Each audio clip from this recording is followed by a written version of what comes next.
Hi, I'm Laurie Lasberry, Director of Community Engagement for Cardon, and this is our resource hub.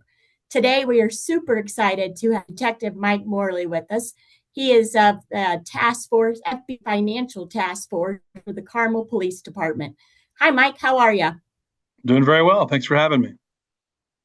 We're excited. I read the other day that in 2020, financial fraud cost American seniors almost $1 billion, and that was unbelievable to me. So, what are some of the things that you're seeing out there for senior, like targeting seniors in particularly? Sure. So personally, I think that $1 billion number is probably low. I think it's probably a lot higher than that. So as you Seriously. mentioned, as you mentioned, I'm a task force officer with the FBI's Financial Crimes Task Force, and what that is supposed to encompass is all types of financial crimes that happen in our jurisdiction. What I can tell you in reality is the vast majority of the cases that we see are elder fraud. Because that is most of the large scale financial crimes that happen in our country is elder fraud, and it takes many forms.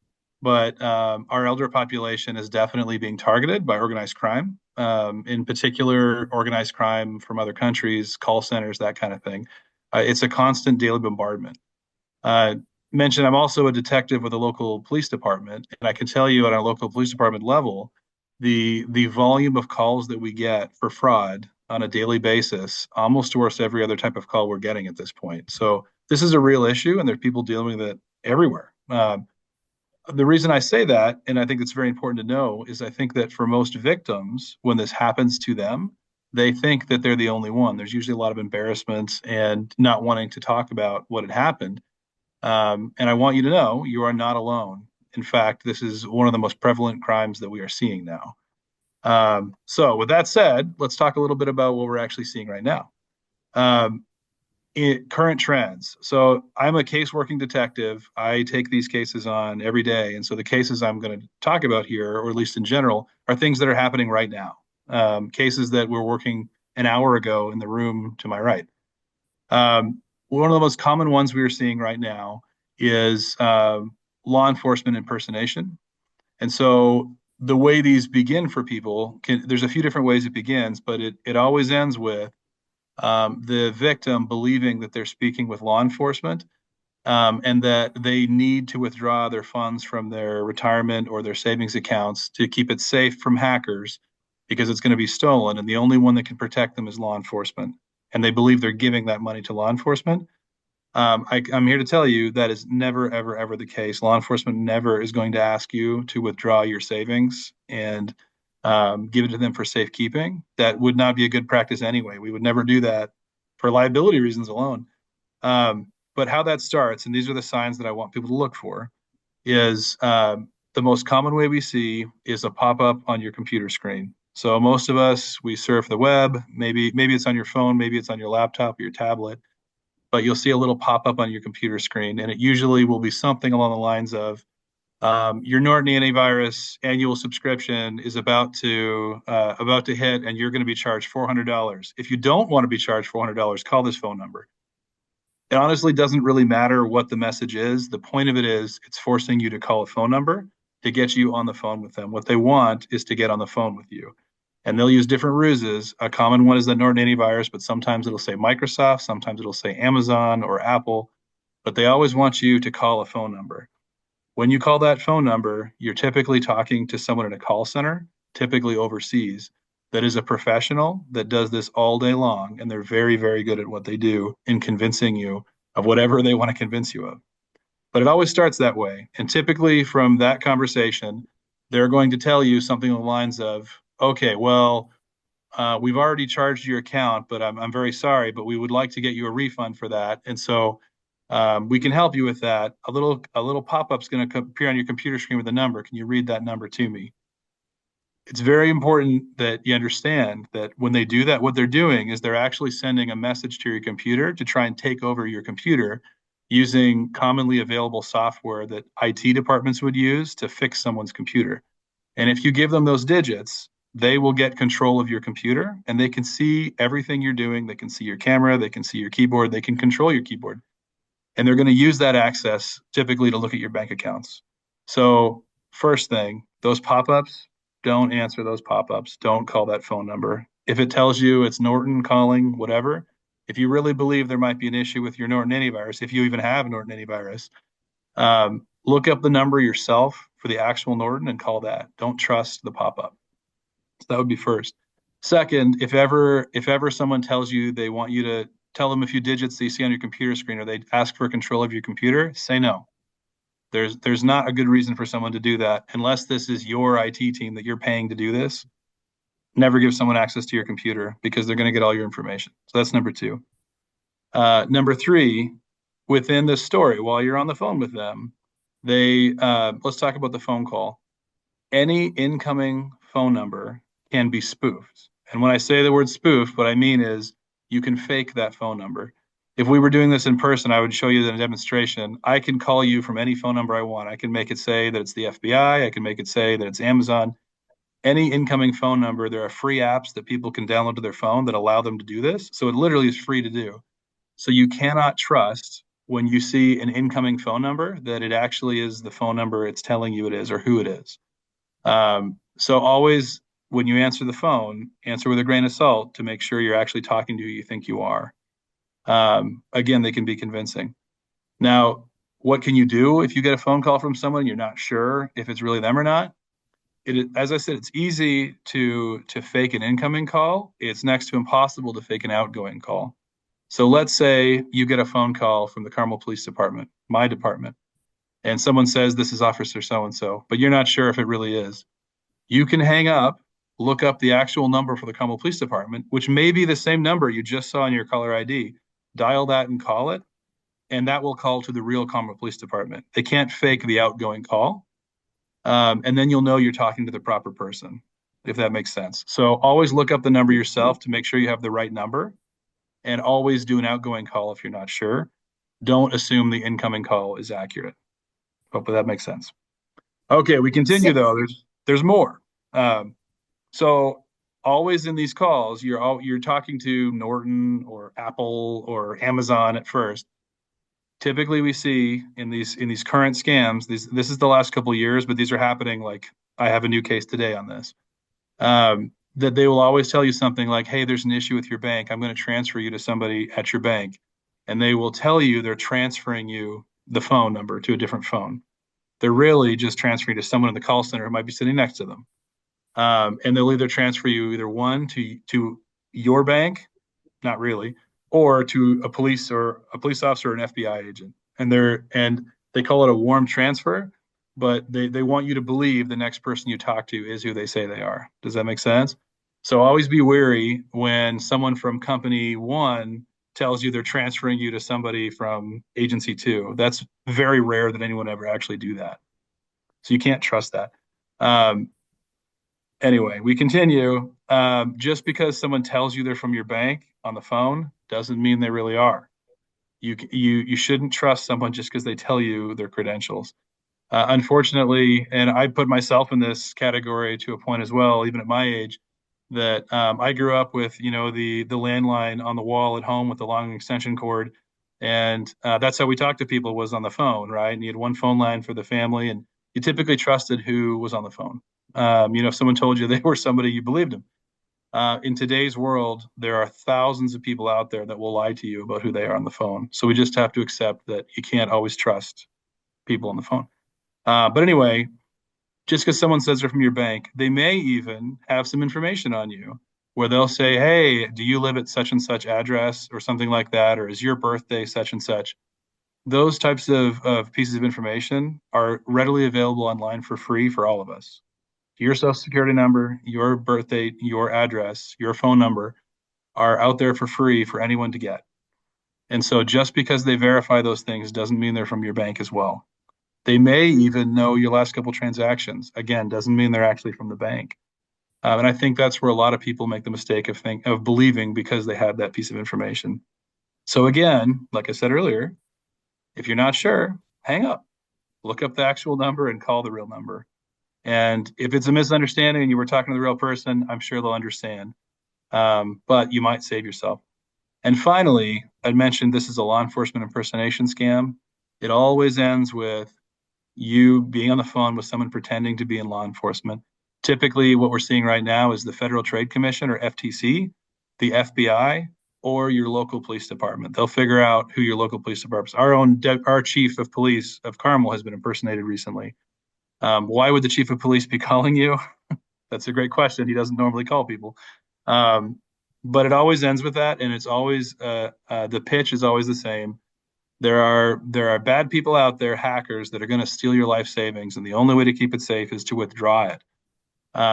Sometimes they'll even tell you that your bank is in on it, and so when you go to the bank, don't tell the bank that you're talking to the police, and they'll give you an excuse. Say, tell them you're buying a new car in cash, or you're putting a new addition on your house, and you need to get a large withdrawal. But they'll give you an excuse to lie to the bank about. And why would a police officer ever tell you to lie to your bank? You Right. have to ask yourself that, right? So anyway, um, always question when someone's on the phone.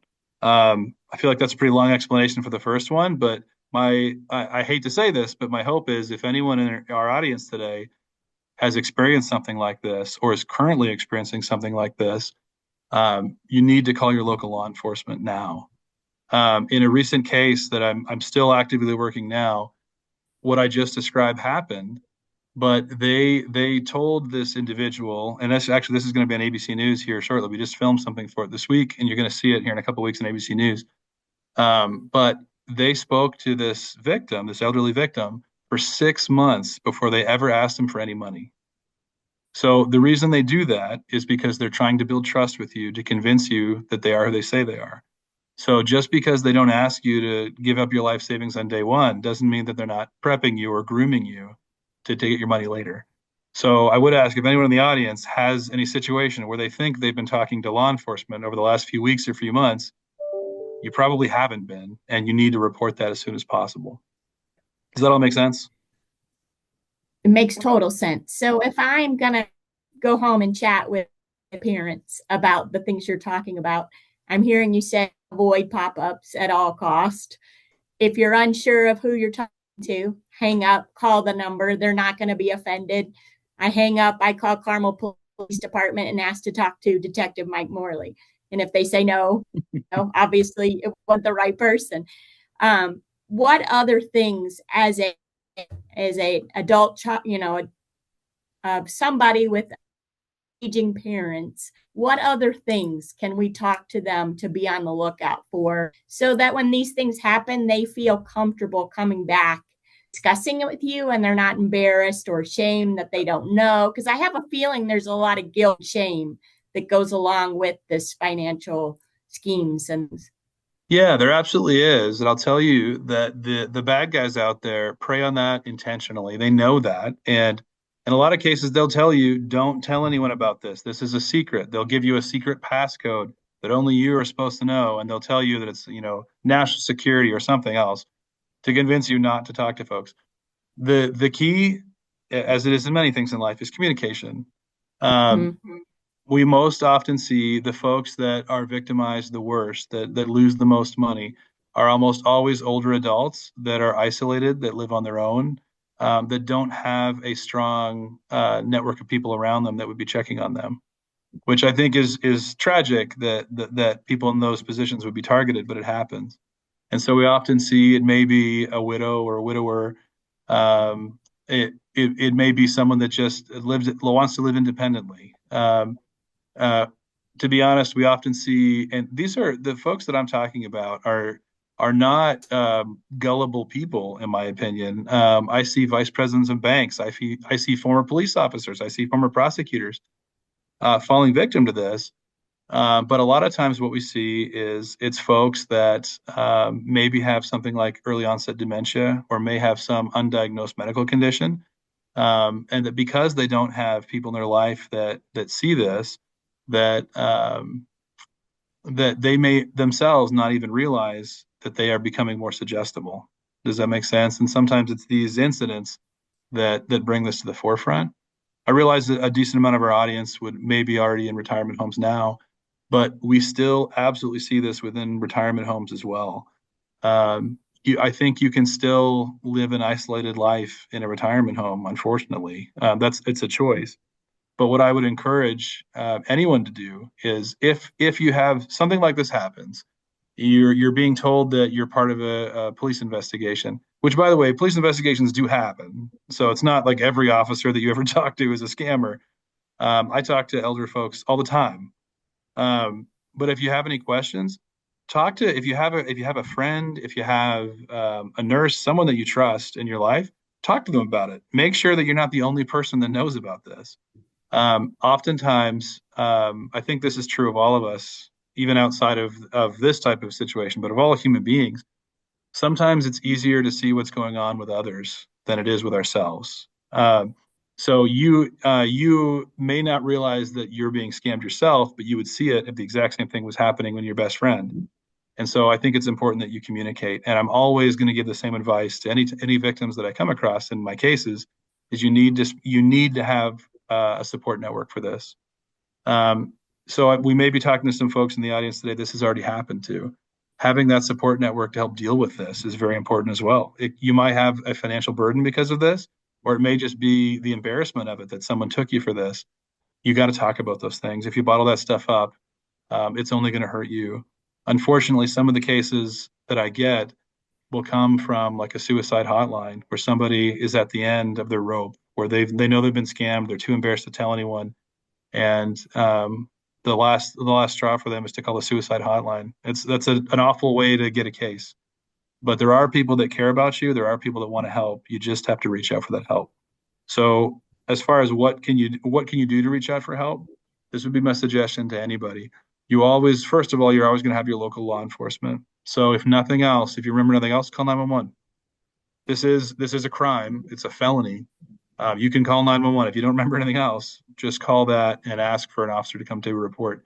If this isn't something that's necessarily an emergency right now and you have a little bit of time, look up the non-emergency number for dispatch in your local community and call that number. It still goes to the dispatch center. They will still have a police officer dispatched out, but it doesn't necessarily clog up the 911 line in case it's needed for something else. So non-emergency number. On the federal level, I'm speaking now as an FBI task force officer. There's something called IC3, or the Internet Crime Complaint Center. This is how you file a report with the FBI online. It's actually pretty easy. It's just one big form where you're just entering in your basic information and kind of a what happened. That's ic3.gov, ic3.gov. Those are actually really important. It doesn't mean that the FBI is always going to be able to open a case because you filed one of these, but I will tell you the information you put in is all gathered. We have teams of people at the FBI that go through all of those IC3s, and like maybe the bad guy's phone number that called you, putting that information in there. When we see several reports come in and it's that same phone number repeatedly, we can add your case to the larger case, and that information you share might end up being key to catching somebody or getting someone's money back, right? So I would highly encourage people to do those IC3 reports, or the FBI tips line. So you can look that up as well. You can Google this, but as we talked about earlier, make sure you're calling the proper number. But you can call the FBI tips line as well, if you're not comfortable with doing an online report. So does that make sense as far as resources that are available? With you, like we need to encourage people to talk about this when it happens, not to be ashamed, no embarrassment. Talk to your friends, and that helps prevent other people stepping into the same thing. So Yeah. you've been Um, a wealth of information. Is there anything else you'd like to tell our guests before we leave? Or Yeah, a couple quick things. We'd mentioned the law enforcement impersonator. A couple other common ones that we're seeing right now, that I think are worth mentioning is impersonating family members. We are seeing a lot right now of the bad guys will do some research on the person they're going to call in advance and find out they have a grandson named Timmy, whatever. They will call as Timmy and say, and it's almost always, I'm in trouble. I'm in jail. I've just gotten arrested. It's usually for a DUI, or I was a passenger in a DUI car. Somebody was killed. But it's always where they're in danger and they need money for bail is a very common thing. And then they usually hand the phone over to their lawyer. The lawyer is the scammer, and they're going to try and get you to help pay bail money to get little Timmy out of jail. We're seeing a lot of that as well. So again, be very careful with that. With AI now, or artificial intelligence, it is very easy to mimic someone's voice, or even if you do it as a FaceTime, they can fake their image. So I could do this Teams call with you right now, and I could look like Donald Trump if I wanted to. And there are programs that are good enough out there; it's indistinguishable. So you can't always even trust if you're on FaceTime that you're talking to the real person. What can you do in a case like that if you're not sure? You might ask them a question that only they would know the answer to, something like that, because you would have had a personal relationship, right? But you have to be careful even today with that we can't always even trust a video call. So I think those are at least probably the most important things to know of right now. But I want the folks that are out there to know if this has happened to you, there are those of us out there that want to help you. We do this professionally every day. We get people their money back. We put bad guys in jail. We want to help, but we can't help if you don't tell us. So I would encourage you to make that report.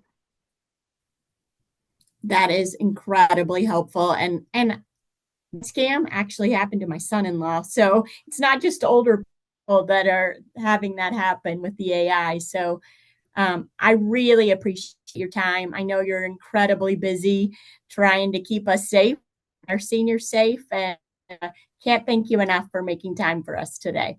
Of course, happy to do it. It's a pleasure meeting you.